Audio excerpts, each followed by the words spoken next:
Start करते हैं कि केमिकल बॉन्ड किसे कहते हैं। बॉन्ड में वर्ड आया है, बॉन्ड का मतलब होता है बंधन। या तो वो कर्ण अर्जुन फिल्म मेरे कर्ण अर्जुन आएंगे, ये बंधन तो प्यार का बंधन है।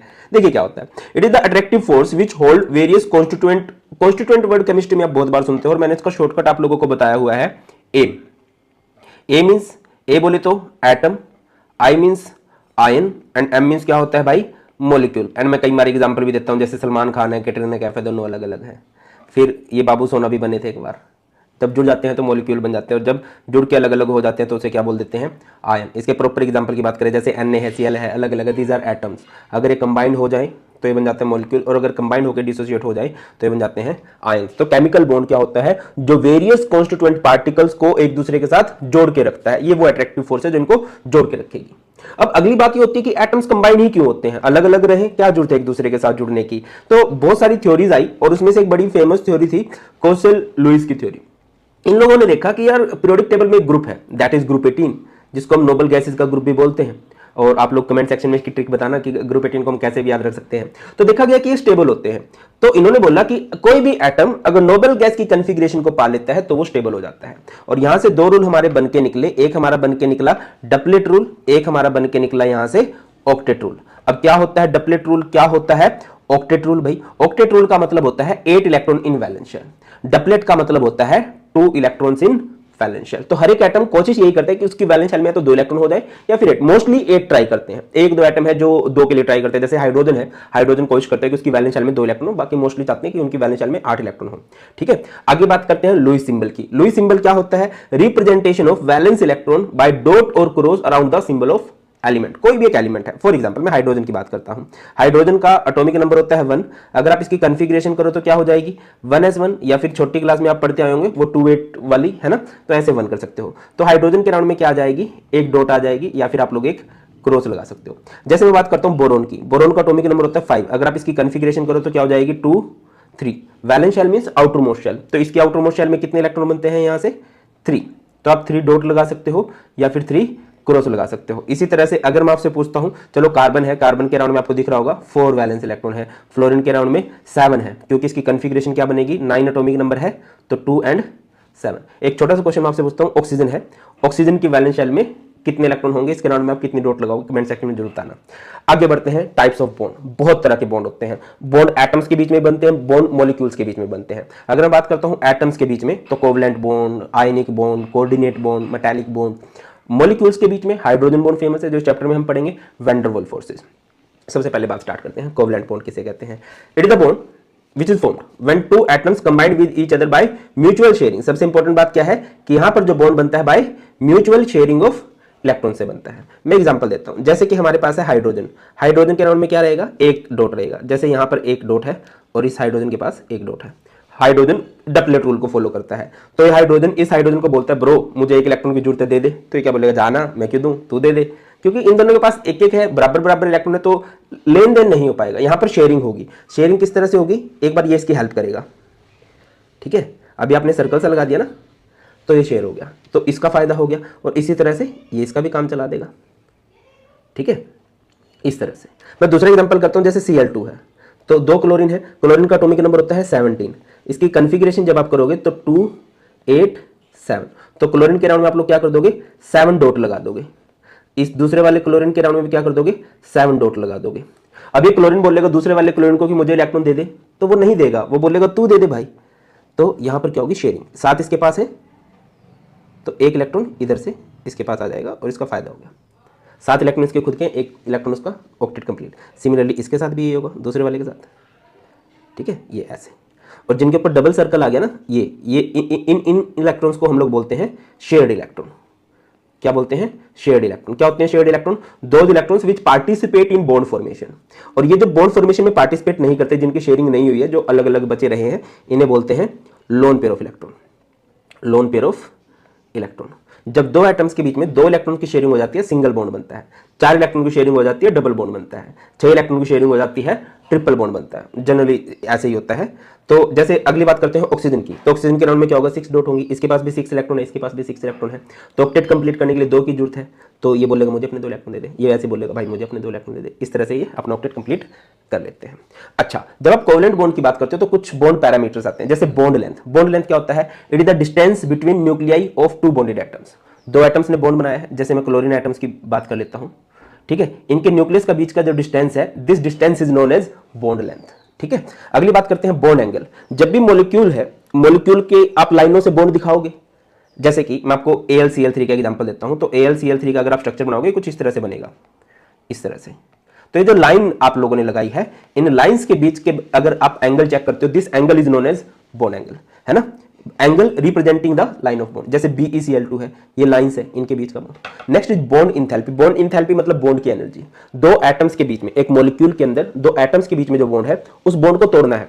अब तोड़ने के लिए जितनी एनर्जी हमें देनी पड़ेगी वही उस बॉन्ड की एनर्जी कहलाएगी। क्या होता है, amount of energy required to break 1 mole of a bond. जैसे हाइड्रोजन के बीच का बॉन्ड तोड़ना है 436 किलो जूल चाहिए, कार्बन कार्बन के बीच का सिंगल बॉन्ड तोड़ना है तो 347 किलो जूल चाहिए, कार्बन कार्बन के बीच का डबल बॉन्ड तोड़ना है तो 610। Next is bond order. Bond order को आप बॉन्ड मल्टीप्लिसिटी भी कह सकते हो। क्या होता है bond multiplicity, single bond, double bond, triple bond, ये बॉन्ड ऑर्डर कहलाता है। आगे बात करते हैं, next is coordinate bond. Coordinate bond एक खास तरह का कोवलेंट बॉन्ड होता है, ठीक है, इसमें एक एटम के इलेक्ट्रॉन होते हैं बट शेयर कर लेते हैं दोनों। मैं आपको एग्जांपल देकर समझाता हूं। जनरली जब हम स्कूल की कैंटीन में जाते हैं तो सारे दोस्त क्या करते हैं, मान लो मेरे पास 20 रुपए हैं, दूसरे दोस्त के पास 20 रुपए हैं, तो अपने अपने हिस्से की पैसे खर्च करके पार्टी ले लेते हैं। बट कई बार एक मुर्गा फंस जाता है जिसका बर्थडे होता है ना, फिर हम उसको पकड़ते हैं कि भाई तू पार्टी दे। अब अकेले बंदे का खर्चा है बट इंजॉय करते हैं सब, है ना, अकेले का खर्चा है, इंजॉय करते हैं सब। इस तरह के बॉन्ड को हम लोग बोलते हैं coordinate bond. A special type of covalent bond in which electron of one atom shared by both bonded atom. इसको हम एरो से रिप्रेजेंट करते हैं, और एरो कहां से कहां जाती है, डोनर से एक्सेप्टर की तरफ। एग्जांपल लेते हैं, जैसे बोरोन है, बोरोन नहीं, बी है, बी के पास इलेक्ट्रॉन है, ए के पास इलेक्ट्रॉन नहीं है। बी चाहता है के साथ बॉन्ड बनाना, तो बी अपने इलेक्ट्रॉन को शेयरिंग में डालेगा, तो कुछ इस तरह से हो जाएगा। ये बी ने अपने इलेक्ट्रॉन डाल दिए और ये जाएगा डोनर टू एक्सेप्टर। डोनर का दूसरा नाम होता है लुईस बेस। लुईस बेस किसे कहते हैं, which donate lone pair of electron. जो लोन पेयर ऑफ इलेक्ट्रॉन को डोनेट करता है उसे लुईस बेस बोलते हैं, और जो एक्सेप्ट करता है उसे हम एसिड बोलते हैं। इसका शॉर्टकट मैंने याद रखा हुआ है बीडी का मतलब क्या होता है कि जो बेस होते हैं वो डोनेट करते हैं, जो बेस होते हैं वो डोनेट करते हैं। क्लियर है। कोऑर्डिनेट बॉन्ड का होता है खासकर कोवलेंट बॉन्ड, जिसमें एक एटम के इलेक्ट्रॉन होंगे, शेयर करेंगे दोनों, ठीक है। ऐसे बहुत सारे एग्जांपल हो सकते हैं। आगे बढ़ते हैं, बहुत ही फेमस बॉन्ड है आयनिक बॉन्ड। नाम से क्लियर है, आयंस के बीच में होगा। एक्चुअल में होता क्या है इसके अंदर, अगर आप ध्यान से देखो भाई, तो इसके अंदर क्या होता है, कंप्लीट ट्रांसफर होता है, complete transfer of electron from one atom to another atom, ठीक है। जो यहां पर इलेक्ट्रॉन देगा वो कटायन, जो लेगा वो अनायन। एग्जांपल देकर समझाता हूं, जैसे एक बढ़िया बेहतरीन एग्जांपल की बात करते हैं। हमारे पास है NaCl, ठीक है। Na को अलग रख लो, Na का एटॉमिक नंबर होता है 11, क्लोरीन का एटॉमिक नंबर होता है 17, कॉन्फ़िगरेशन होगी 281 और इसकी कॉन्फ़िगरेशन हो जाएगी 287। तो यहां पर सोडियम के राउंड में क्या आएगा, 1 डॉट आएगा, क्लोरीन के राउंड में क्या आएगा, 7 डॉट आएंगे। तो अब ये सोडियम बोलता है क्लोरीन को, वो मुझे ऑक्टेट कंप्लीट करना है, 7 इलेक्ट्रॉन दे देगा क्या, या फिर क्लोरीन बोलता है वो 1 इलेक्ट्रॉन दे सकता है, ठीक है। इसको ऐसे समझो, ऑक्टेट कंप्लीट करना है तो ऑक्टेट कंप्लीट करने के लिए 2 सीन है, या तो ये अपना 1 इलेक्ट्रॉन दे दे या फिर 7 ले ले। तो इजी क्या है, इसके लिए 1 इलेक्ट्रॉन देना इजी है। अब ऐसा नहीं कि बॉलीवुड फिल्मों का हीरो है, इनको बिड़ा के मारेगा, आओ इधर, ऐसा प्रैक्टिकल लाइफ में नहीं होता। अगर तुम ये सोचो कि बॉलीवुड की या साउथ की फिल्म देख के इंस्पायर हो जाओ कि मैं 5-6 बंदों को पीट आऊंगा, नहीं, मत मोटिवेट होना, दिक्कत हो जाएगी, ठीक है। तो यहां पर क्या होगा कि इसको अपना 1 इलेक्ट्रॉन देना ही पड़ेगा। तो सोडियम ने 1 इलेक्ट्रॉन दे दिया, इलेक्ट्रॉन लूज करके कटायन बनता है, और इलेक्ट्रॉन को गेन करके क्लोरीन के पास इलेक्ट्रॉन आएंगे, इस पे नेगेटिव चार्ज आएगा, इलेक्ट्रॉन आया है, इलेक्ट्रॉन नेगेटिव चार्ज लेके आएगा, तो ये हमारे पास क्या बन जाएगा, एनायन बन जाएगा, ठीक है। सर इसको इलेक्ट्रॉन देके फायदा हुआ ना। जैसे ये अपना 1 इलेक्ट्रॉन दे दिया, अगर ये इलेक्ट्रॉन चला जाए तो वैलेंस शेल में 8 इलेक्ट्रॉन हो गए। इसके पास जब 1 इलेक्ट्रॉन आएगा, 7 + 1 8, इस तरह से फायदे की दुनिया, हर कोई अपना फायदा देखता है। सिमिलरली आप MgO के लिए भी जा सकते हो। मैग्नीशियम का एटॉमिक नंबर की बात करूं तो 12 होता है, ऑक्सीजन का एटॉमिक नंबर 8 होता है। कॉन्फ़िगरेशन क्या होगी, 282 और ये 26। मैग्नीशियम के राउंड में यहाँ पर कितनी डॉट आएंगी, 2 डॉट, और ऑक्सीजन के राउंड में कितनी आएंगी, 6 डॉट। अब अपने हिसाब से कहानी घट लेंगे। क्लियर है कि नहीं। तो ये अपने 2 इलेक्ट्रॉन्स को देने पड़ेंगे, ठीक है। तो मैग्नीशियम पे चार्ज आएगा 2 पॉजिटिव और ये ऑक्सीजन यहां से 2 इलेक्ट्रॉन ले लेगा। सॉरी, क्षमा कर दीजिए। आगे मूव करते हैं। Next is lattice enthalpy. Lattice enthalpy क्या होता है कि जब भी आयंस होते हैं, कटायन अनायन, वो जुड़ते हैं, अट्रैक्शन से एनर्जी रिलीज होती है, that energy is known as lattice enthalpy. या फिर एक आयन है, आयनिक बॉन्ड है, उसको तोड़ना है, आयंस बनाने हैं, तब हमें एनर्जी देनी पड़ेगी, that energy is known as lattice enthalpy. समझ रहे हो? दो अलग अलग आयंस हैं, जुड़ेंगे, अट्रैक्शन होगी, एनर्जी रिलीज होगी, लैटिस एंथैल्पी। या फिर ऑलरेडी जुड़े हुए, उनको तोड़ना है तो एनर्जी देनी पड़ेगी, that energy is known as lattice enthalpy. आप किसी भी टर्म में इसको डिफाइन कर सकते हो। क्या है? The amount of energy released when one mole of ionic solid is formed by the combination of two oppositely charge ions. जैसे पॉजिटिव है, ये नेगेटिव है, ये आपस में जुड़ेंगे। ठीक है। किन किन फैक्टर्स पे डिपेंड करता है? Charge on ions. जितना ज्यादा चार्ज होगा उतनी ज्यादा लैटिस एंथैल्पी, जितनी ज्यादा अट्रैक्शन होगी उतनी ज्यादा लैटिस एंथैल्पी, जितना छोटा साइज होगा उतनी ज्यादा। नेक्स्ट बात करते हैं। नेक्स्ट है हमारे पास फाजान्स रूल। फाजान्स रूल किसके बारे में बताता है हमें? ये बताता है covalent character in ionic bond. होता क्या है? देखिए, एक कटायन है, एक अनायन है। कटायन साइज में स्मॉल होता है, अनायन साइज में लार्ज होता है। जब ये पास पास आते हैं ना, तो अनायन की शेप थोड़ी डिफॉर्म हो जाती है। देखो, जैसे आपको दिखाई दे रहा होगा, स्फेरिकल है, ये कटायन है, ये अनायन है, बट जब ये पास पास आएंगे ना, तो अनायन की शेप थोड़ी सी डिफॉर्म हो जाएगी। इसे बोलते हैं डिफॉर्मेशन ऑफ अनायन, या फिर पोलराइजेशन, या फिर इसी को हम लोग कह सकते हैं covalent character in ionic bond. अब ये कितने फैक्टर्स पे? 2-3 फैक्टर्स पे डिपेंड करता है। क्या बोलता है? कटायन स्मॉलर होना चाहिए, अनायन लार्जर होना चाहिए, चार्ज हाई होना चाहिए, और अगर किसी के पास स्यूडो नोबल गैस कॉन्फ़िगरेशन है, स्यूडो नोबल गैस कॉन्फ़िगरेशन जैसे कि डी ब्लॉक के एलिमेंट्स है, जैसे जिंक के पास 3d10 है, जिंक 2+ के पास, कॉपर 1+ के पास 3d10 है, तो ऐसी जिनके पास स्यूडो नोबल गैस कॉन्फ़िगरेशन होती है वो ज्यादा स्टेबल होते हैं, उनके अंदर कोवेलेंट कैरेक्टर ज्यादा। रिपीट करो, smaller cation, larger अनायन, high nuclear charge, and जिसके पास भी स्यूडो नोबल गैस कॉन्फ़िगरेशन होगी। फॉर एग्जांपल मैं आपको बताता हूं, जैसे कि NaCl है, ठीक है, और NaBr है। मैं यहां पर आपसे पूछूं कि किसका कोवेलेंट कैरेक्टर ज्यादा होगा, तो देखिए Na तो सेम है, Cl और Br डिफरेंट है, तो ये अनायन है, तो हमारे पास अनायन क्या होना चाहिए? लार्जर, लिखा गया ना लार्जर अनायन, तो यहां पर लार्जर अनायन है, तो इसका कोवेलेंट कैरेक्टर ज्यादा होगा। अगर मैं आपसे पूछता हूं, आप लोग मुझे बताइए कि एक है NaCl, एक है KCl, यहां पर कोवेलेंट कैरेक्टर किसका ज्यादा होगा? अब यहां पर अनायन सेम है, कटायन को देखना है, कटायन स्मॉलर होना चाहिए, और स्मॉलर कटायन कौन सा है? This one. अब अगर मैं अगली बात करूं, जैसे NaCl है और CuCl है, यहां पर कोवेलेंट कैरेक्टर किसका ज्यादा होगा? ऑब्वियसली इसका ज्यादा हो जाएगा। क्लियर है? तो क्लियर होगा। आगे बढ़ते हैं। नेक्स्ट हमारे पास आ जाता है Lewis structure. Lewis structure draw करने होते हैं हमें, किस तरह से ड्रॉ करते हैं? सबसे पहले हम total number of valence electron calculate करते हैं। अगर आपके पास कोई अनायन है तो इलेक्ट्रॉन ऐड कर देते हैं, कटायन है तो इलेक्ट्रॉन को आप रिमूव कर देते हैं। सेंट्रल एटम बनाया जाता है, सेंट्रल एटम हमेशा लेस इलेक्ट्रोनेगेटिव होगा, या जिसका एटॉमिक नंबर ज्यादा हो, या फिर जिसका साइज ज्यादा हो। ठीक है। कॉर्नर एटम जो होते हैं उनका ऑक्टेट कंप्लीट होना चाहिए। सेंट्रल एटम का ऑक्टेट कंप्लीट ऑक्टेट तो होगा, ऑक्टेट से ज्यादा भी जा सकते हैं। Central atom tries to remain in their maximum covalence. जैसे सल्फर है, सल्फर कोशिश करता है कि इसकी कोवेलेंसी 6 हो, वो 6 बॉन्ड बना के बैठा हो। फास्फोरस 5 बॉन्ड बना के बैठा हो। क्लोरीन जो है 7 बॉन्ड बना के बैठा हो। इस तरह से होता है। फ्लोरीन और हाइड्रोजन कभी भी सेंट्रल एटम नहीं हो सकते, वो हमेशा कॉर्नर एटम होंगे। एग्जाम्पल की बात करते हैं, जैसे कि NH4। अच्छा, अगर पॉजिटिव चार्ज आता है वो हमेशा सेंट्रल एटम पे आता है, और अगर नेगेटिव चार्ज आता है वो कॉर्नर एटम पे आता है। कुछ रूल है, ठीक है। जैसे NH4 है, ये NH4 पॉजिटिव है। अब आपको इसका स्ट्रक्चर बनाना है, तो आप इसका स्ट्रक्चर कैसे बनाओगे? सबसे पहले आप इलेक्ट्रॉन काउंट करोगे। नाइट्रोजन की वैलेंस शेल में 5 है, हाइड्रोजन 4 है, कि वैलेंस शेल में 1 इलेक्ट्रॉन होते हैं। 5 + 4, और प्लस चार्ज है तो माइनस करोगे, -1, तो यहाँ से आ जाएगा 8। तो यहाँ पर सबसे पहले आप सेंट्रल एटम लिखोगे, दैट इज नाइट्रोजन, साइडों में लगाओगे हाइड्रोजन, ठीक है, और पहले एक बॉन्ड जरूर बनाओगे, 1 2 3 4। अच्छा, आपको पता होगा एक बॉन्ड में ना 2 इलेक्ट्रॉन की जरूरत होती है, तो ठीक है जी, 2 इलेक्ट्रॉन का यूज हो चुका है, बहुत बढ़िया सर, तो 8 इलेक्ट्रॉन हो गए। अब पॉजिटिव चार्ज लगाना है, तो पॉजिटिव चार्ज कहाँ पर लगेगा? इधर लगेगा। ये कैसे लगा, या आप ऐसे भी देख सकते हो। एक टॉपिक आता है फॉर्मल चार्ज। अच्छा, एक स्ट्रक्चर हम लोग और बनाते हैं, फॉर्मल चार्ज को मैं समझाऊं। मैं इससे पहले आपको समझाना चाहूंगा CO3 2 नेगेटिव का स्ट्रक्चर आप कैसे बनाओगे। CO3 2 नेगेटिव, आप फोर्स करोगे तो मैं कलर चेंज कर देता हूँ।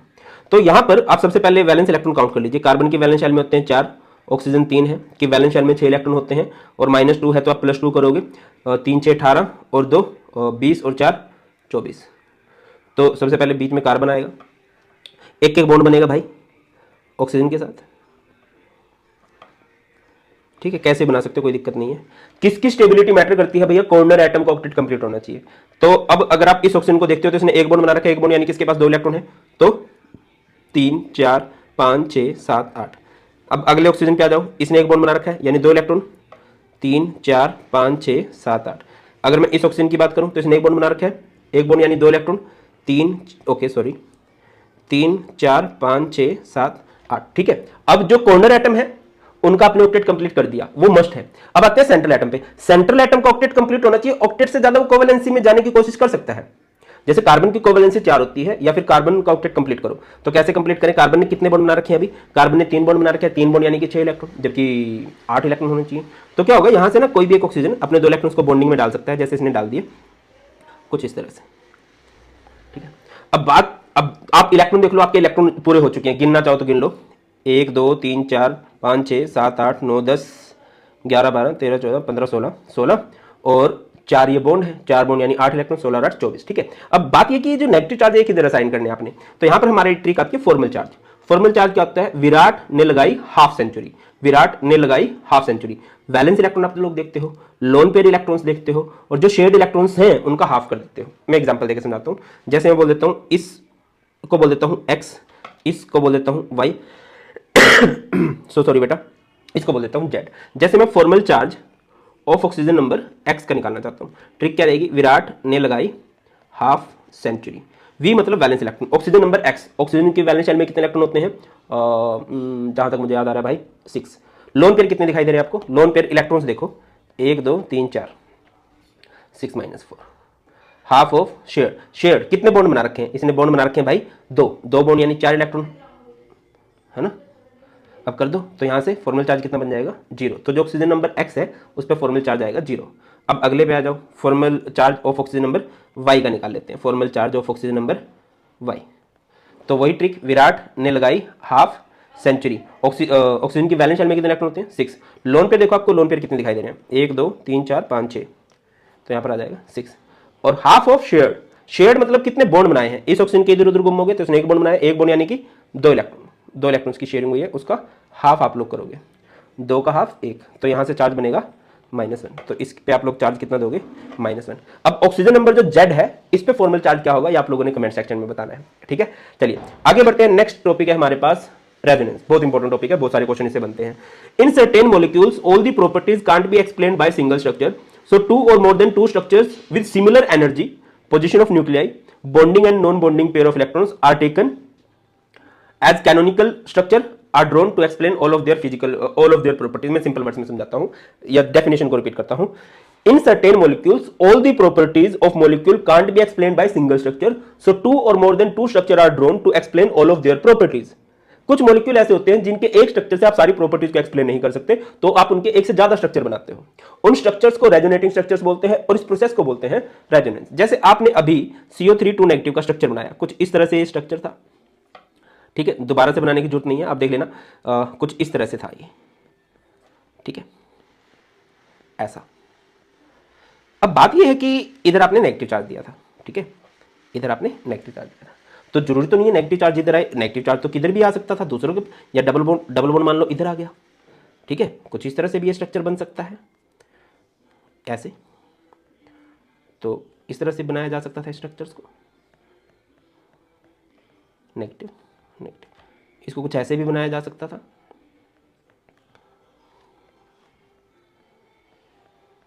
अब ये जो आपने एक से ज्यादा स्ट्रक्चर बना दिए हैं, सर ये एक से ज्यादा क्यों बन रहे हैं? बेटा जी आप नेगेटिव चार्ज किसी को भी दे सकते थे ना, ऐसा तो कहीं पे नहीं लिखा ना कि आपने नीचे वाले ऑक्सीजन को नेगेटिव चार्ज देना है, डबल बॉन्ड ऊपर वाले को देना जरूरी तो नहीं है ना कि आप इसी को डबल बॉन्ड दो, आप कहीं पर भी डबल बॉन्ड लगा दो, तो एक से ज्यादा स्ट्रक्चर बन रहे हैं।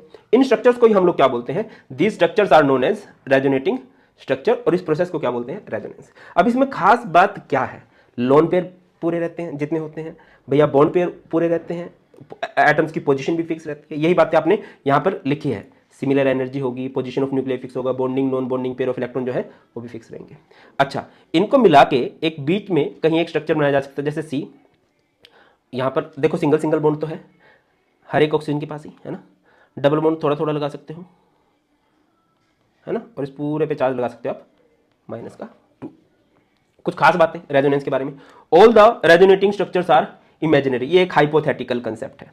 ओनली रेजोनेंस हाइब्रिड, ये जो आपने लास्ट में बनाया ना, जो सबका मिलता जुलता सा है, उसको हम, उसकी एक रियल एग्जिस्टेंस होती है। Bond length of single bond and double bond becomes equal. Resonating structure directly related to the stability of molecule, मतलब जितने ज्यादा किसी मॉलिक्यूल के रेजोनेटिंग स्ट्रक्चर बनते हैं उस मॉलिक्यूल की स्टेबिलिटी उतनी ज्यादा होती है। समझ रहे हो ना कैसे बनाया है भाई, ये कार्बन आ गया ऑक्सीजन के साथ, हर एक जगह सिंगल बॉन्ड तो फिक्स है, डबल बॉन्ड हर एक में फिक्स नहीं है तो उसको पार्शियल दिखा दिया, और इस पूरे पे आपने कौन सा चार्ज दिखा दिया, -2, और ये हमारे पास क्या है, रेजोनेंस। चलिए आगे बढ़ते हैं और बात करते हैं वैलेंस बॉन्ड थ्योरी की। वैलेंस बॉन्ड थ्योरी क्या बोलती है, a covalent bond is formed due to overlapping of 2 atomic orbital. जब भी एटॉमिक ऑर्बिटल ओवरलैप करते हैं, एक दूसरे में धस जाते हैं, तब एक कोवेलेंट बॉन्ड बनता है। कुछ खास बातें हैं, 2 atom should have comparable energy, मतलब जो एटम ओवरलैप करना चाहते हैं उनकी एनर्जी आसपास होनी चाहिए, बहुत ज्यादा डिफरेंस होगा तो ओवरलैपिंग नहीं होगी। देखो इसको आप समझो एक शादी की तरह, अगर बहुत अमीर गरीब है तो मिस मैच सा हो जाता है ना, बहुत पतलू मोटू है एक मिस मैच सा हो जाता है, मजा नहीं आता, तो कंपेरेबल सी एनर्जी होनी चाहिए, एक जैसे जैसे से होने चाहिए। They should be half filled in nature with opposite electron spin, जो उनके पास इलेक्ट्रॉन होंगे वो हाफ फिल्ड होने चाहिए और अपोजिट स्पिन होनी चाहिए। भैया शादी अपोजिट ही होती है ना, मतलब सेम के साथ तो नहीं होगी ना, same boy boy girl girl, वैसे तो आजकल कुछ भी हो रहा है बट जनरली ऐसा होता है कि अपोजिट के साथ। हाँ, नो ऑफेंस टू एनीवन भाई, माफ कर देना, कोई दिल पे मत ले, बट जनरली मैं बोल रहा हूँ कि जनरली यही होता है कि अपोजिट इलेक्ट्रॉन स्पिन होती है तभी होती है। Greater is the extent of overlapping, more is the strength of covalent bond. जितनी ज्यादा ओवरलैपिंग का एक्सटेंट होगा, ओवरलैप एरिया होगा, उतना ही स्ट्रॉन्ग बॉन्ड होगा। फॉर एग्जाम्पल मैं आपको सुनाता हूँ, जैसे कि ये है, ठीक है, ये ओवरलैप्ड एरिया है, ऐसे ही इधर अगर मैं बताऊं ये इधर ऐसे है, तो यहां पर ओवरलैप्ड एरिया लार्ज है, जहां पर ओवरलैप्ड एरिया लार्ज होगा वहां पर स्ट्रॉन्ग बॉन्ड बनेगा, और जहां पर ओवरलैप्ड एरिया स्मॉल होगा वहां पर एक वीक बॉन्ड बनने वाला है। Overlapping takes place in 2 ways, दो तरीके से ओवरलैपिंग हो सकती है भाई, ओवरलैपिंग दो तरीके से हो सकती है। कौन कौन सी, हेड ऑन हेड ओवरलैपिंग, और दूसरी हो सकती है side wise overlapping. Head on head overlapping से हमारे पास सिग्मा बॉन्ड बनता है, और साइड वाइज ओवरलैपिंग से हमारे पास पाई बॉन्ड बनता है। हेड ऑन हेड ओवरलैपिंग कैसे, जैसे कि मैं आपको दिखाऊं कुछ इस तरह से, ये हेड में हेड, ठीक है, ये एस एस ऑर्बिटल की ओवरलैपिंग है, जैसे एक एस है और एक पी है, ये हो गया हेड ऑन हेड। जैसे एक पी है और दूसरा भी पी है, ये हो गया हेड ऑन हेड, ये है overlapping. Head on head overlapping से हमेशा सिग्मा बॉन्ड बनता है, ठीक है। और साइड वाइज ओवरलैपिंग आपको देखने को मिलती है पी ऑर्बिटल में, डी में भी देखने को मिलती है वैसे तो, ठीक है। इस तरह से पॉइंट समझते हैं क्या है। जो सिग्मा बॉन्ड है it is form due to head on head overlapping, जो पाई बॉन्ड है it is form due to side wise overlapping. जो हेड ऑन हेड ओवरलैपिंग है इसमें ओवरलैप्ड एरिया लार्ज होता है, और जैसे कि मैंने बताया अगर ओवरलैप्ड एरिया लार्ज है तो वो बॉन्ड क्या बनेगा, स्ट्रॉन्ग बनेगा। इसमें ओवरलैप्ड एरिया स्मॉल है तो ये हमारे पास एक वीक बॉन्ड बनने वाला है। हमेशा पहले सिग्मा बॉन्ड बनता है, हमेशा जब भी बनता है पहले सिग्मा बॉन्ड बनता है, उसके बाद पाई बॉन्ड की फॉर्मेशन होती है, तो सिग्मा बॉन्ड की इंडिपेंडेंट एग्जिस्टेंस होती है, ठीक है। और पाई बॉन्ड जो होता है वो कभी भी इंडिपेंडेंटली एग्जिस्ट नहीं कर सकता, वो सिग्मा के साथ ही एग्जिस्ट करेगा क्योंकि पहले सिग्मा ने बनना है, डजंट एग्जिस्ट इंडिपेंडेंटली। जो सिग्मा बॉन्ड है वो हर तरह के ऑर्बिटल बनाते हैं, S B, P B, T B सब बनाते हैं, ठीक है। और एस ऑर्बिटल कभी भी पाई बॉन्ड नहीं बनाता है, याद रखिए। हर तरह का ऑर्बिटल सिग्मा बॉन्ड बना सकता है but S orbital pi bond नहीं बना सकता। अच्छा, कहीं भी अगर आप सिग्मा पाई बॉन्ड का कंसेप्ट देखने चाहो, अगर कहीं पर सिंगल बॉन्ड है इट मींस वहां पर एक सिग्मा बॉन्ड है, अगर कहीं पर डबल बॉन्ड है तो पहला बॉन्ड वहां पर सिग्मा होगा और दूसरा बॉन्ड वहां पर पाई होने वाला है, एक पाई हो जाएगा। मान लो कहीं पर ट्रिपल बॉन्ड है, ट्रिपल बॉन्ड है तो उधर एक बॉन्ड सिग्मा होगा और एक दो बॉन्ड क्या हो जाएंगे, पाई। मैं आपको एग्जांपल देकर समझाता हूं। अगर कहीं पर आपको सिग्मा पाई बॉन्ड कैलकुलेट करने आ जाए तो देखो, जैसे यहाँ पर आपको दिखा रखा है, तो यहाँ पर आपको बॉन्ड दिख रहे हैं, सारे के सारे ओपन बॉन्ड है, तो हर जगह से एक बॉन्ड कट कर दो, दो एटम्स के बीच में हर जगह से एक बॉन्ड कट कर दो। जैसे यहाँ पर 1 2 3 4 5 6 7, दो एटम्स के बीच में जितने भी बॉन्ड दिख रहे हैं हर जगह से एक एक बॉन्ड कट कर दो, तो यहां पर आपके पास 7 सिग्मा बॉन्ड है। एक बॉन्ड अनकट है तो वो बॉन्ड क्या कहलाएगा, पाई कहलाएगा, ठीक है। इधर आ जाओ, इधर क्या करोगे, दो एटम्स के बीच में हर जगह से एक एक बॉन्ड कट कर दो, 1 2 3 4 5, तो यहां पर हो गए 5 सिग्मा, एक बॉन्ड है वो अनकट है, इस तरह से। अब ये लास्ट वाले में कितने सिग्मा है कितने पाई है ये आप लोगों ने कमेंट सेक्शन में बताना है। दो एटम्स के बीच में पहला बॉन्ड हमेशा सिग्मा होता है, ठीक है, उसके बाद जितने बचते हैं वो पाई होते हैं, ये बात आप लोगों ने याद रखनी है। आगे बढ़ते हैं, नेक्स्ट हमारे पास एक बड़ा फेमस कंसेप्ट बनता है जिसे हम लोग बोलते हैं हाइड्रोजन बॉन्डिंग। अब बहुत सारे बच्चे क्या सोचते हैं कि हाइड्रोजन बॉन्डिंग मतलब जहां पर हाइड्रोजन हो, हर जगह हाइड्रोजन हो, हर जगह हाइड्रोजन बॉन्डिंग हो, ऐसा जरूरी नहीं है, ठीक है। हाइड्रोजन बॉन्ड की कुछ खास कंडीशन है। पहली बात मैं बताता चलूं कि हाइड्रोजन बॉन्ड एक प्रॉपर बॉन्ड नहीं है, ये जस्ट एक अट्रैक्शन है। बॉन्ड क्या होता है, जैसे किसी की शादी हो जाए, कोई रिलेशनशिप में हो जाए, ये बॉन्ड है। और हाइड्रोजन बॉन्ड क्या होता है, जस्ट एक अट्रैक्शन, जैसे तुम कोई कहीं गए, कोई अच्छा लगा, कोई अच्छी लगी, बट उसका कुछ फ्यूचर नहीं है, ठीक है, 2 मिनट के अट्रैक्शन, उस तरह के बॉन्ड को हम लोग बोलते हैं हाइड्रोजन बॉन्ड। हाइड्रोजन बॉन्ड क्या होता है, पहले डेफिनेशन पे चलते हैं फिर थोड़ा डिटेल में समझते हैं। It is the force of attraction which operate between covalently bonded positively behaving hydrogen atom. Covalent bond बना रखा है हाइड्रोजन एटम ने, of a molecule with electronegative atom of same और डिफरेंट मॉलिक्यूल। देखो जैसे कि हाइड्रोजन है, हाइड्रोजन ने इधर कोवेलेंट बॉन्ड बना रखा है ए के साथ, बट वो अपनी अट्रैक्शन फेंक रहा है किसकी तरफ, बी की तरफ, तो ये क्या कहलाएगा, it is known as hydrogen bond. Hydrogen bond बनता है फोन के साथ। देखो हाइड्रोजन ने एक प्रॉपर कोवेलेंट बॉन्ड बना रखा होगा, किसी के साथ इलेक्ट्रॉन शेयर कर रखे होंगे और उसको सामने कोई दिखाई दे जाए फोन में से, उसको फोन में से कोई सामने दिखाई दे जाए तो वो उसकी तरफ अट्रैक्शन फेंकेगा। This type of attraction is known as hydrogen bond. अगर हाइड्रोजन बॉन्ड की मैं स्ट्रेंथ की बात करता हूं तो वैन डर वाल्स फोर्स से स्ट्रॉन्ग होता है, बट आयनिक बॉन्ड से, कोवेलेंट बॉन्ड से बहुत वीक होता है। मैं दोबारा समझाता हूं, थोड़ा सा तुम्हें फील आए। एक सीरियल है, कभी देखा हो, मेरा बड़ा फेवरेट है, भाभी दी घर पर है। उसमें ना एक अंगूरी भाभी होती हैं, अंगूरी भाभी की शादी हुई है किसके साथ, तिवारी जी के साथ, है ना। और एक है गौरी मैम, गौरी मैम की शादी हुई है बरबूती के साथ। इनके यहां पर प्रॉपर बॉन्ड है, बट जो तिवारी जी हैं वो अट्रैक्शन फेंकते रहते हैं गौरी मैम की तरफ, कोई फ्यूचर नहीं है बट फेंकते हैं, ठीक है। बरबूती जी जो है वो अट्रैक्शन फेंकते हैं अंगूरी भाभी की तरफ। ये जो अट्रैक्शन फेंकी जा रही है ना, this attraction is known as hydrogen bond, ठीक है। चलो भाई बहुत बढ़िया। दो तरह के हाइड्रोजन बॉन्ड होते हैं, एक होता है इंटरमोलिकुलर हाइड्रोजन बॉन्ड और एक होता है इंट्रामोलिकुलर हाइड्रोजन बॉन्ड। इंटर मतलब होता है जब अलग अलग मॉलिक्यूल होते हैं, जैसे इंटरनेशनल मैच है, जैसे वर्ल्ड कप चल रहा है, अलग अलग नेशंस के बीच में होता है। इंट्रा क्या होता है, विद इन द मॉलिक्यूल, एक ही मॉलिक्यूल में जब बॉन्ड बन रहा होता है, जैसे कि लिखा गया है hydrogen bond is present between two molecule. और इंट्रा में क्या होता है, hydrogen bond is present between the atoms of same molecule. जैसे एचएफ की बात है, ये एचएफ है, तो ये हाइड्रोजन जो है, हाइड्रोजन ने बॉन्ड बना रखा है, बट ये अट्रैक्शन फेंकेगा एफ की तरफ, ये फेंकेगा एफ की तरफ। ऐसे ही आप H2O का भी एग्जांपल ले सकते हो, जैसे H2O है, फोकस कीजिएगा ध्यान से, इस तरह से है। तो क्या होगा, ये हाइड्रोजन ने प्रॉपर ऑक्सीजन के साथ बॉन्ड बना रखा है, बट ये बाजू वाले की तरफ अट्रैक्शन फेंकेगा, ये बाजू वाले की तरफ अट्रैक्शन फेंकेगा। ये जो अट्रैक्शन फेंकी जा रही है, हाइड्रोजन अट्रैक्शन फेंकता है फोन की तरफ, फ्लोरीन ऑक्सीजन नाइट्रोजन की तरफ, it is hydrogen bond.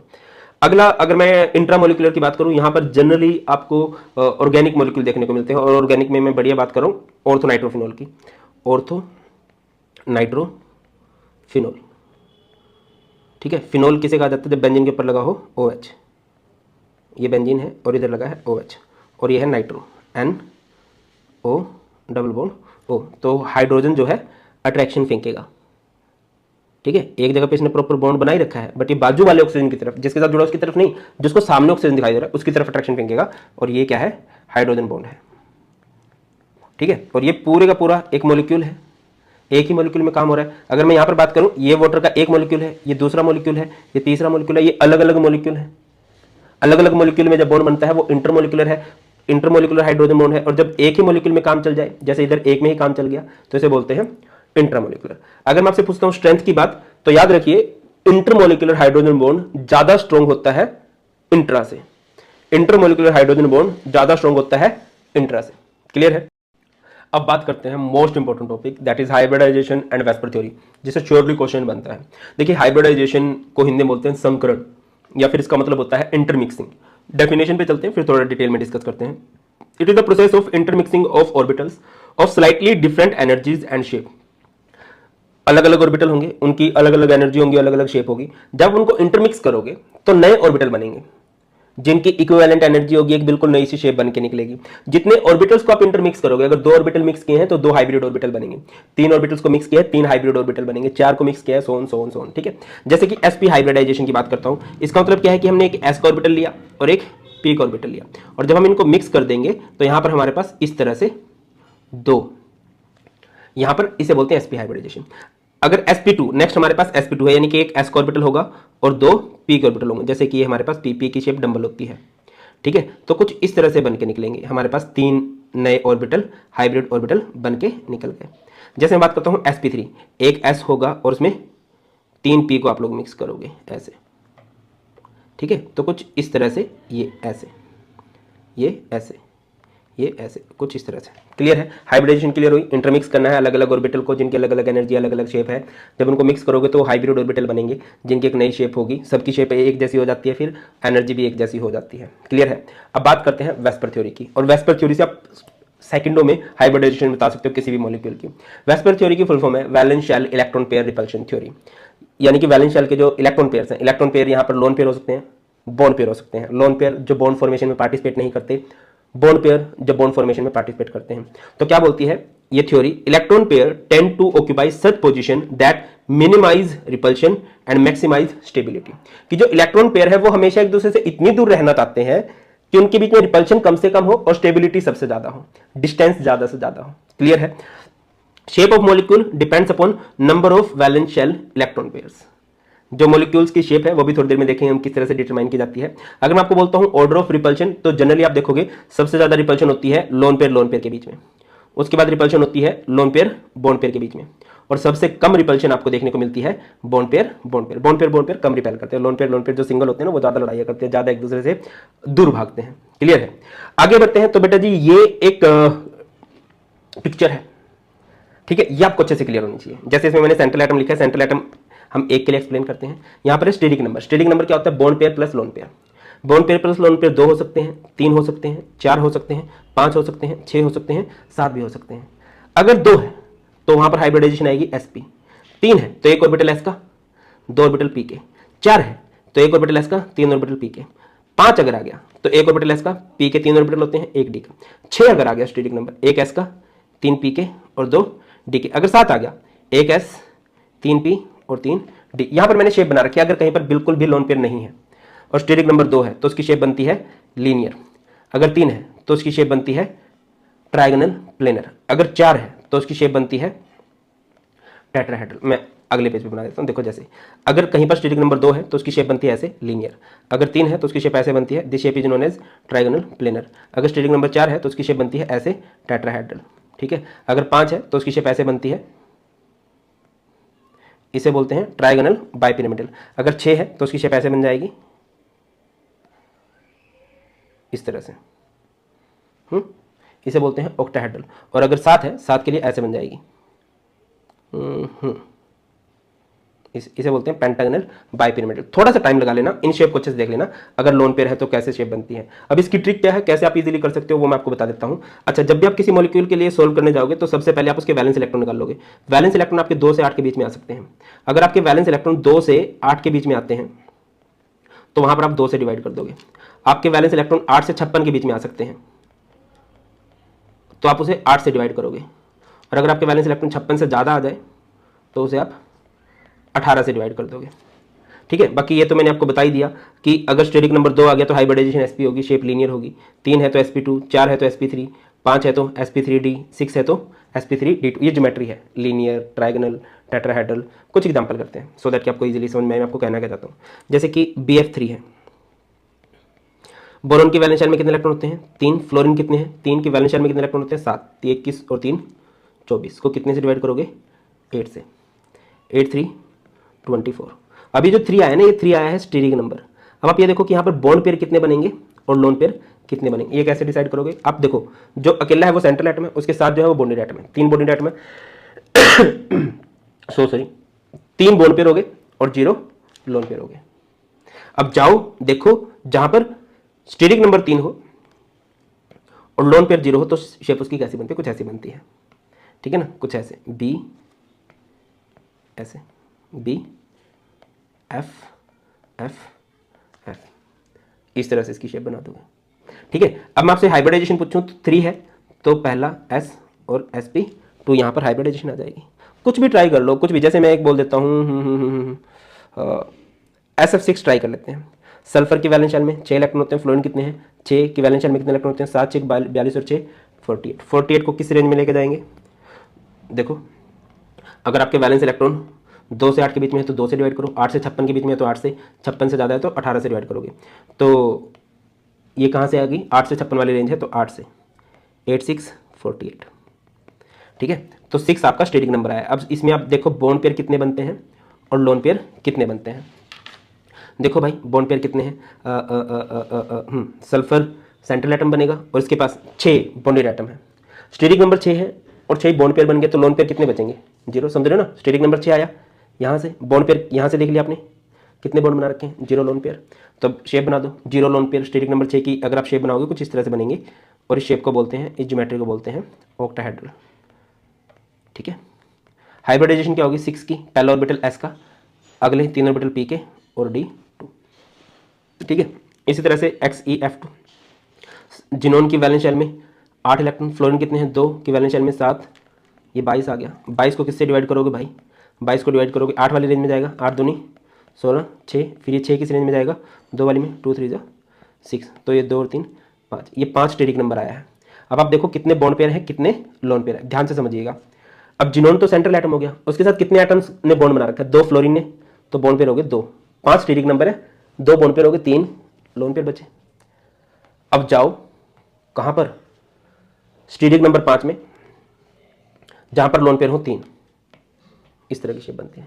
Steric number 5 में लोन पेयर 3, भाई तुम्हारी 10 मिनट से ज़्यादा नहीं लगेंगे, आप इसको अगर ध्यान से समझोगे, ठीक है, तो कर दो। तो यहां पर आ जाएगा XeF2, ठीक है, इस तरह से।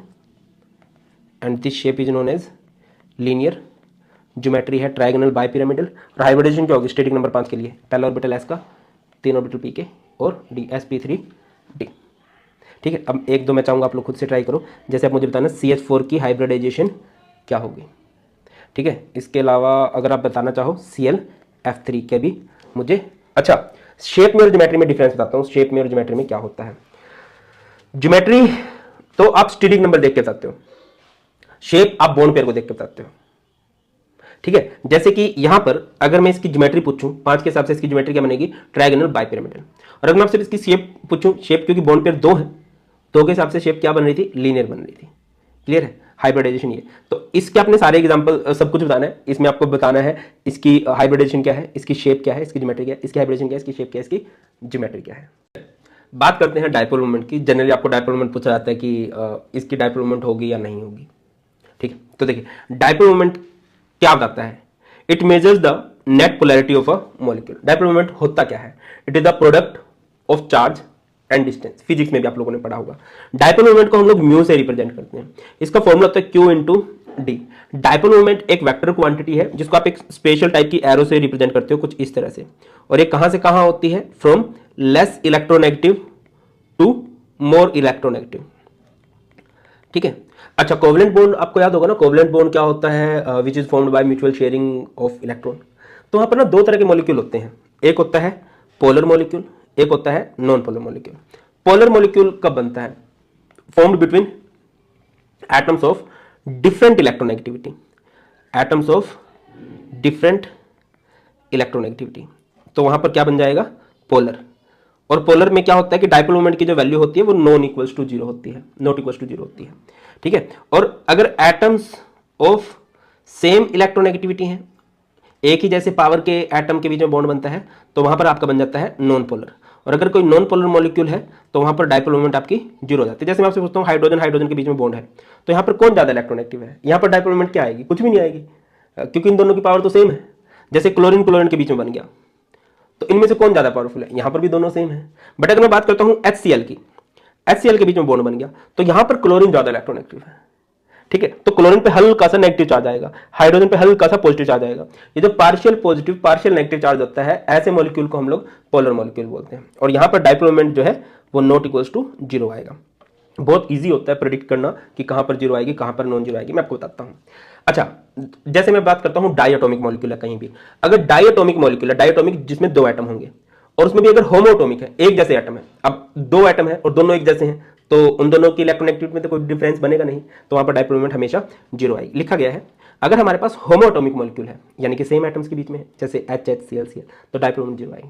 और अगर डिफरेंट एटम्स के बीच में है तो हमेशा डायपोल मोमेंट की कुछ वैल्यू आने वाली है, डायपोल मोमेंट जो है वो नॉट इक्वल टू 0 आएगा। जैसे HF है, यहाँ पर हाइड्रोजन पे हल्का सा पॉजिटिव चार्ज आएगा, क्लोरीन पे हल्का सा नेगेटिव, HCl है हल्का सा पॉजिटिव हल्का सा नेगेटिव इधर, तो हेटेरोटोमिक में डायपोल मोमेंट होती है।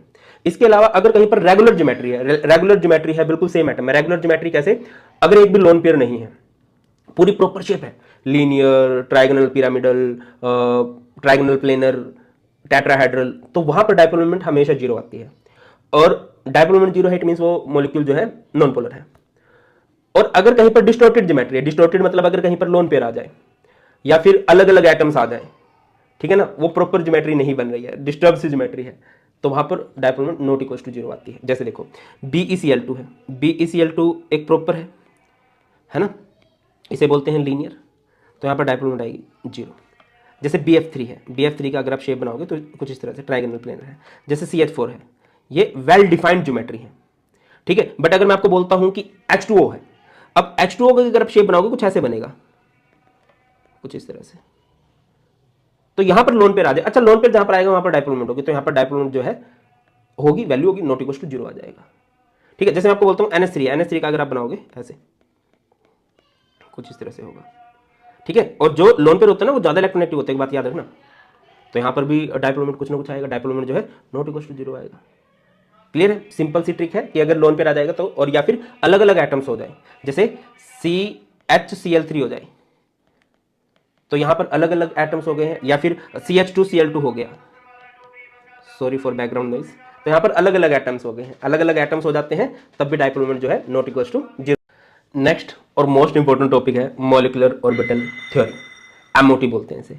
मॉलिक्यूलर ऑर्बिटल थ्योरी क्या बताती है? मॉलिक्यूल के बिहेवियर के बारे में। जब एक मॉलिक्यूल बन जाता है ना कि उसका बिहेवियर कैसा होगा, इससे हमें बहुत सारी बातें पता चलती हैं, जैसे बॉन्ड ऑर्डर पता चल जाता है, बॉन्ड लेंथ पता चल जाती है, किसी भी मॉलिक्यूल की स्टेबिलिटी पता चल जाती है, उस मॉलिक्यूल की कन्फिग्रेशन, मॉलिक्यूलर कन्फिग्रेशन पता चल जाती है, मैग्नेटिक कैरेक्टर पता चल जाता है, और बहुत अच्छे से आप हर एक क्वेश्चन का आंसर कर पाओगे। चलो, बट पहले इसको कुछ पोस्टुलेट्स हैं, कुछ मेन पॉइंट्स हैं, उनको देख लीजिए, एक बार समझ लीजिए। पेपर में नहीं पूछे जाएंगे, आपको पता होना चाहिए, मेन डायरेक्ट क्वेश्चन आते हैं उनको हम बहुत अच्छे से लगाएंगे ही। सबसे पहली बात, atomic orbitals combine together to form new orbital known as molecular orbital. जैसे ये है, ये एक एटॉमिक ऑर्बिटल है, ये एटॉमिक ऑर्बिटल है, जुड़ेंगे तो नए ऑर्बिटल बनेंगे, और इन ऑर्बिटल्स को बोलते हैं मॉलिक्यूलर ऑर्बिटल। जब मॉलिक्यूलर ऑर्बिटल बनते हैं तो एटॉमिक ऑर्बिटल अपनी आइडेंटिटी को लूज कर देते हैं, खत्म, गायब, टाटा बाय बाय, गया। आगे बढ़ते हैं। Number of molecular orbital formed are equal to number of atomic orbital combined. अगर कहीं पर 2 एटॉमिक ऑर्बिटल कंबाइन किए हैं तो वहां पर 2 मॉलिक्यूलर ऑर्बिटल बनेंगे। अगर कहीं पर 6 एटॉमिक ऑर्बिटल कंबाइन किए हैं तो वहां पर 6 मॉलिक्यूलर ऑर्बिटल बन जाएंगे। Only those atomic orbital form molecular orbital which have comparable energy. देखो यार, कॉम्बिनेशन के लिए जरूरी है कि एनर्जी कंपेरेबल होनी चाहिए। बहुत ज्यादा जब एनर्जी का डिफरेंस होता है तब कॉम्बिनेशन नहीं हो सकता, ठीक है। जैसे कि 1s है, आजू बाजू है, तो इनका कॉम्बिनेशन पॉसिबल है।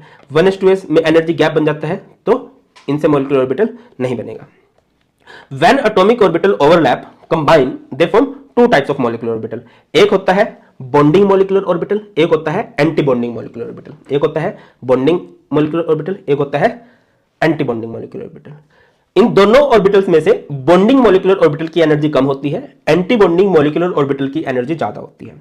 जो एंटी बॉन्डिंग मॉलिक्यूलर ऑर्बिटल होते हैं उनको हम स्टार से रिप्रेजेंट करते हैं। जैसे कि बॉन्डिंग है तो उसको सिग्मा, और एंटी बॉन्डिंग है सिग्मा स्टार। जैसे कि बॉन्डिंग है पाई, एंटी बॉन्डिंग हो जाएगा पाई स्टार। कुछ मेन पॉइंट, अगर मैं बात करता हूं मुझे कहीं पर बॉन्ड ऑर्डर निकालना है, बॉन्ड ऑर्डर का फॉर्मूला होगा half of NB minus NA। क्या मतलब हुआ? Number of bonding electron minus number of anti bonding electron. अगर कभी भी आपके बॉन्डिंग इलेक्ट्रॉन ज्यादा है एंटी बॉन्डिंग से तो वो मॉलिक्यूल स्टेबल होगा। जितने ज्यादा है वो उतना ज्यादा स्टेबल होगा, जहां पर कम होंगे बॉन्डिंग एंटी बॉन्डिंग से, ठीक है। Greater the bond order less is bond length, more is stability. अच्छा, पैरामैग्नेटिक किसे कहते हैं? Which are attractive towards magnetic field, ठीक है, जो अट्रैक्शन शो करते हैं। और अट्रैक्शन शो कौन करते हैं? जो जहां पर कभी भी अनपेयर्ड हो जाए। जैसे सिंगल होते हैं ना, सिंगल इधर उधर ज्यादा अट्रैक्शन शो करते हैं। जो पेयर्ड होते हैं ना उनका अट्रैक्शन करने का लाइसेंस छीन लिया जाता है। लाइक मैं हर जगह अट्रैक्शन शो नहीं कर सकता, शादी हो चुकी है, बट तुम जगह जगह अट्रैक्शन फेंक सकते हो अभी, है ना। एक होता है डायमैग्नेटिक जो ऑलरेडी पेयर्ड है, तो ये क्या शो करते हैं?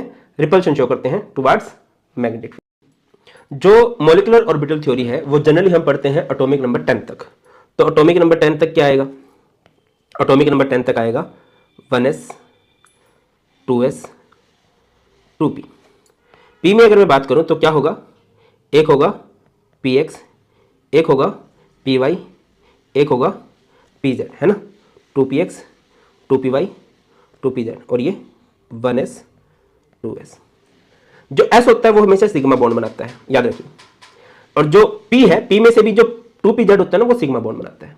ये दोनों कौन सा बॉन्ड बनाते हैं? ये पाई बॉन्ड बनाते हैं, ठीक है। इस तरह से याद रखना। जैसे सिग्मा 1s है, ये एक एटॉमिक ऑर्बिटल है, एक और आएगा वो आ जाएगा sigma star 1s anti bonding. फिर उसके बाद सिग्मा 2s आएगा, सिग्मा 2s, और उसके बाद सिग्मा स्टार 2s। 2 ऑर्बिटल होंगे ना। देखो ये तो एक एटॉमिक ऑर्बिटल की कॉन्फ़िगरेशन की है ना, बट हम मॉलिक्यूलर की बात करें तो 2 एटॉमिक ऑर्बिटल लिए जाएंगे। जब 2 मॉलिक्यूलर ऑर्बिटल बनेंगे उनमें से एक बॉन्डिंग होगा, एक एंटी बॉन्डिंग होगा। एंटी बॉन्डिंग के लिए हम लोग स्टार लगा देंगे, क्लियर है? इस तरह से जैसे यही सीन यहाँ पर भी नहीं समझ में, मैं समझाता हूँ। देखो जैसे कि यहाँ पर एक एटॉमिक ऑर्बिटल है, यहाँ पर एक एटॉमिक ऑर्बिटल है, दोनों जुड़े तो यहाँ पर हमारे पास दो मॉलिक्यूलर ऑर्बिटल बने, एक है सिग्मा 1s, एक है सिग्मा स्टार 1s। ठीक है, नीचे वाला बॉन्डिंग, ऊपर वाला एंटी बॉन्डिंग। फिर 2s की बात करते हैं, ये 2s का एटॉमिक ऑर्बिटल है, 2s का एटॉमिक ऑर्बिटल है, जुड़े तो दो मॉलिक्यूलर ऑर्बिटल बने, है ना, इसे बोलेंगे सिग्मा 2s, इसे बोलेंगे सिग्मा स्टार 2s। उसके बाद 2p वाले जुड़े हैं, 2p के कितने ऑर्बिटल जुड़े हैं? तीन जुड़े हैं तो 6 मॉलिक्यूलर ऑर्बिटल बनेंगे। उन 6 में से 3 क्या होंगे? बॉन्डिंग मॉलिक्यूलर ऑर्बिटल, और 3 होंगे एंटी बॉन्डिंग। सिग्मा पाई वाला कंसेप्ट समझ लो कि इसमें से जो pz होता है वो सिग्मा बॉन्ड बनाता है, और जो px py होते हैं वो पाई बॉन्ड बनाते हैं। देखो ये दोनों में ही सेम है। अच्छा, अगर अप टू 14 इलेक्ट्रॉन की बात करें तो यहां पर आप लोग याद रखो 12 और यहां पर याद रखो 12 21। सर क्या मतलब है 12 का, क्या मतलब है 12 21 का? समझो 12 का मतलब क्या है कि पहले एक ऑर्बिटल, फिर 2, फिर 1, फिर 2। अच्छा, ये जो अकेला होता है सिग्मा बॉन्ड होता है, ये जो 2 होते हैं ये पाई बॉन्ड वाले होते हैं, फिर अकेला सिग्मा, फिर ये 2 जो है ये पाई बॉन्ड बनाएंगे। मोर देन 14 इलेक्ट्रॉन आ जाए तो 12 21 का मतलब क्या है? 1 2 फिर 2 और ये 1 कौन सा बॉन्ड बनाता है? पी में सिग्मा बॉन्ड, और ये दोनों कौन सा बॉन्ड बना रहे होते हैं? Pi bond. ये ऊपर वाले क्या है? एंटी बॉन्डिंग, नीचे वाले क्या है? बॉन्डिंग है। क्वेश्चन करते हैं, ज्यादा कॉन्फिडेंस आएगा। जैसे कि H2 की बात करें, हाइड्रोजन की कॉन्फ़िगरेशन क्या होती है? 1s1, तो एक इलेक्ट्रॉन यहां पर, बट ये तो एटॉमिक ऑर्बिटल की बात होती है, हम तो मॉलिक्यूलर ऑर्बिटल की बात कर रहे हैं, तो दोनों तरफ एक एक इलेक्ट्रॉन जाएंगे। 2 इलेक्ट्रॉन हो गए तो इनको जोड़ दो, 1 और 1 ये 2। अब यहां से 2-3 क्वेश्चन पूछे जाएंगे। सबसे पहला क्वेश्चन मैंने आपसे पूछा इसका बॉन्ड ऑर्डर बताइए। बॉन्ड ऑर्डर का फॉर्मूला क्या है? Half of Nb minus Na। बताइए नंबर ऑफ बॉन्डिंग इलेक्ट्रॉन कितने हैं? 2 माइनस 0 और उसका हाफ, यानी कि बॉन्ड ऑर्डर आ गया 1। पेयर्ड इलेक्ट्रॉन, अच्छा कॉन्फ़िगरेशन की बात करें, कॉन्फ़िगरेशन की बात कर लेता हूं तो इसकी सिग्मा 1s में कितने इलेक्ट्रॉन है? 2, ये इसकी MO कॉन्फ़िगरेशन हो गई। ठीक है, और स्टेबल है कि अनस्टेबल है? अगर बॉन्डिंग इलेक्ट्रॉन ज्यादा है एंटी बॉन्डिंग से तो स्टेबल है, तो आप क्या लिख दोगे? It is stable. ठीक है, अगली बात मैं आपसे पूछता हूं पैरामैग्नेटिक है कि डायमैग्नेटिक है? आप यहां से देखोगे, यहां पर इलेक्ट्रॉन पेयर्ड है, it is diamagnetic, it is diamagnetic. Clear है? सिमिलरली H2+, अब यहां पर 2 इलेक्ट्रॉन होंगे, प्लस का मतलब है कि इलेक्ट्रॉन आपने माइनस करना है तो माइनस कर दो, माइनस कर दिया, नीचे क्या आएगा? 1 इलेक्ट्रॉन आएगा। तो यहां से आपसे बॉन्ड ऑर्डर पूछा जाएगा। बॉन्ड ऑर्डर क्या होगा? Half of Nb minus Na। कितने हैं बॉन्डिंग इलेक्ट्रॉन?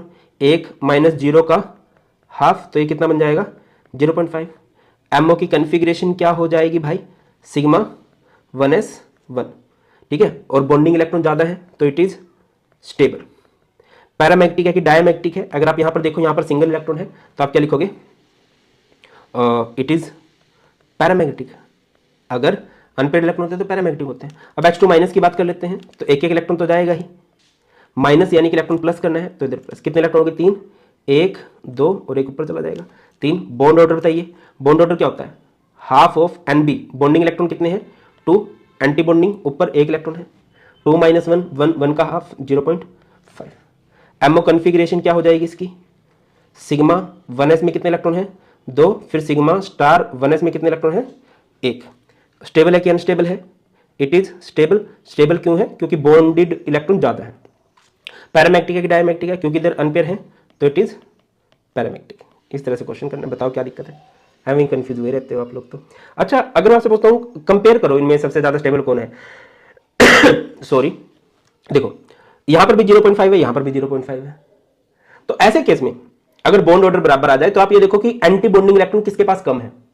इसके पास कम है, तो ये ज्यादा स्टेबल होगा। Antibonding electron instability provide करते हैं, इधर है तो ये लेस स्टेबल है। अगले क्वेश्चन पे आ जाओ, N2 पे आ जाओ। N2 बहुत इंपॉर्टेंट है, क्वेश्चन करोगे तो कन्फिग्रेशन करोगे तो क्या होगा? 1s2 2s2 2p3। ध्यान से समझिए, डायग्राम बनाना आता है कि नहीं आता है? देखो ये तो बहुत सिंपल है, 1s एक ऊपर एक नीचे, 2s एक ऊपर एक नीचे, फिर 2p में 2p यानी कि 6 ऑर्बिटल जुड़ेंगे तो 6 बनेंगे। उन 6 का डिस्ट्रीब्यूशन कैसे होगा? अगर 14 इलेक्ट्रॉन तक है या 14 भी है तो 12-12, अगर 14 इलेक्ट्रॉन से ज्यादा है तो 12-21। जो अकेला होता है वो pz होता है, p के केस में pz होता है और वो सिग्मा बॉन्ड बनाता है। अगर वो ऊपर की तरफ है, जैसे ऊपर की तरफ है सिग्मा स्टार एंटी बॉन्डिंग होगा, नीचे की तरफ है तो सिंपल। क्लियर है? अब इन इलेक्ट्रॉन्स को फिल करो, 1 2 3 4, है ना, जोड़ दो 1 2 3 4। 2s में कितने इलेक्ट्रॉन है? 2, 1 2 3 4। अब 1 2 3 4, पी में कितने इलेक्ट्रॉन 3, 1 2 3 1 2 3, जोड़ दो 3 और 3 कितने हो गए 6, 1 2 3 4 5 6। इसको थोड़ा ध्यान से समझिए। अब क्या करना है, सबसे पहली बात आप बॉन्ड ऑर्डर बताओगे। बॉन्ड ऑर्डर क्या होता है, half of N B minus N A. बताइए बॉन्डिंग कितने हैं, 2 2 4 2 6 2 8 2 10 है ना, 10। और स्टार वाले जो है वो एंटी बॉन्डिंग है, 10 माइनस 4 का हाफ यानी कि 6 का हाफ, दैट इज 3। स्टेबल है कि अनस्टेबल है, it is stable. MO configuration बता दो भाई। सबसे पहले इलेक्ट्रॉन किस में गया, सिग्मा 1s में कितने इलेक्ट्रॉन गए हैं 2। उसके बाद सिग्मा स्टार 1s में कितने इलेक्ट्रॉन गए हैं 2। उसके बाद सिग्मा 2s में कितने इलेक्ट्रॉन हैं 2। यहाँ से देखो ना, ये ऐसे जा रहे हैं, ऐसे सिग्मा 2s में 2, फिर उसके बाद सिग्मा स्टार 2s में कितने हैं 2। उसके बाद इन दोनों की एनर्जी सेम है, पाई 2px की एनर्जी बराबर है पाई 2py की। कितने इलेक्ट्रॉन इनके पास, 2 2 हैं, ठीक है। और उसके बाद सिग्मा 2pz के पास कितने इलेक्ट्रॉन है 2। ये पैरामैग्नेटिक है कि डायमैग्नेटिक है, आप देखो कि सारे के सारे इलेक्ट्रॉन जो है पेयर्ड है, तो it is diamagnetic, it is diamagnetic. अब अगला क्वेश्चन करते हैं। O2 बहुत फेमस है, इससे बहुत सारे क्वेश्चन बनते हैं, जैसे कि 1s2 2s2 2p4। Electron fill कर दो, इधर 1s में 2 1 2 3 4, इधर 2s में 2, ठीक है। फिर 2p में कितने इलेक्ट्रॉन हैं 4, 1 2 3 4 1 2 3 4 1 2 3 4 5 6 7 और ये 8। अब मैं आपसे पूछता हूँ इसका बॉन्ड ऑर्डर क्या है, स्टेबल है कि अनस्टेबल है, पैरामैग्नेटिक है कि डायमैग्नेटिक है, ये आप लोगों ने कमेंट सेक्शन में बताना है। And that's all in this video.